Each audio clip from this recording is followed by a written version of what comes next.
Manusia itu kalau menurut saya itu belakangan diciptakan, sebelumnya tumbuhan, kemudian satwa, baru manusia. Jadi Allah sudah menciptakan tumbuhan dan satwa untuk kepentingan manusia.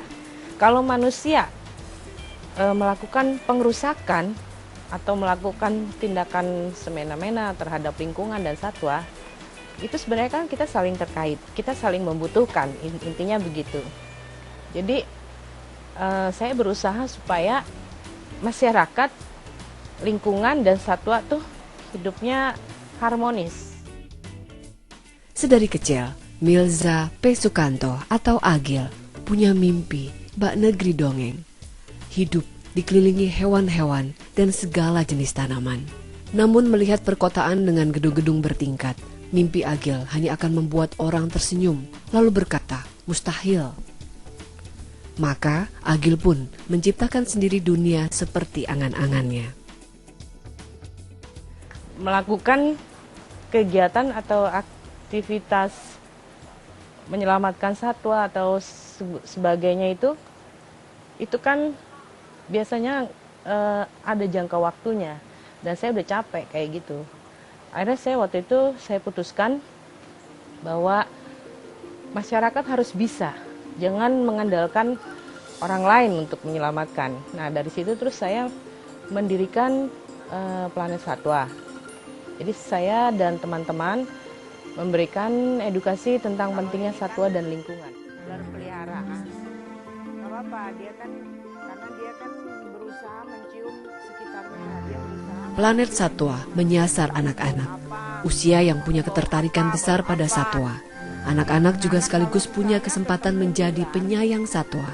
Misalnya kamu lagi pulang sekolah, lagi mau sekolah, jangan langsung pegang ya.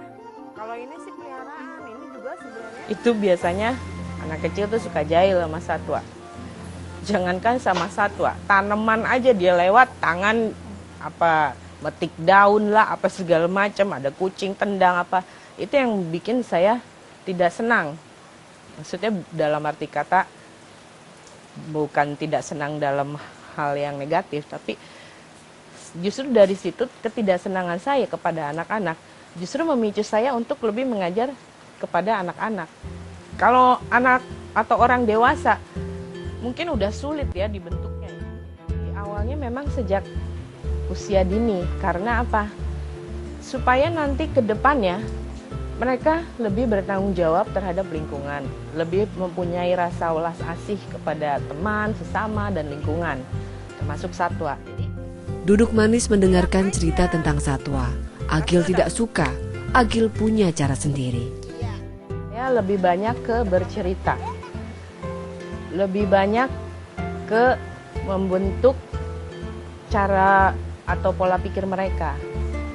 Dengan bercerita, kadang saya memberikan pertanyaan, memberikan waktu bagi mereka untuk berpikir dan menjawab. Jadi saya tidak bikin jawaban betul atau salah, tapi menurut dia jawabannya A. Kenapa jawabannya A gitu? Yang lain bilang jawabannya B. Kenapa jawabannya B? Itu membantu melatih perkembangan daya pikir mereka. Tadi Tante Agil ngajarin tentang merawat kucing, bagaimana cara nanganin kucing gitu. Ya kalau ketemu hewan sih nggak boleh pukul, nggak boleh yang keras-keras. Juga kalau ketemu hewan liar nggak boleh panik. Kucing, anjing, bahkan ular dan reptil lain ada di rumah Agil. Ia ingin menjadi bukti, hewan apapun bisa menjadi bagian yang dekat dalam hidup manusia. Hewan bisa menjadi penjaga manusia, menjadi cermin perlakuan manusia pada lingkungan sekitarnya. Kita biasanya gini ya, orang umumnya itu takut dengan ular, reptil ya, nggak cuma ular.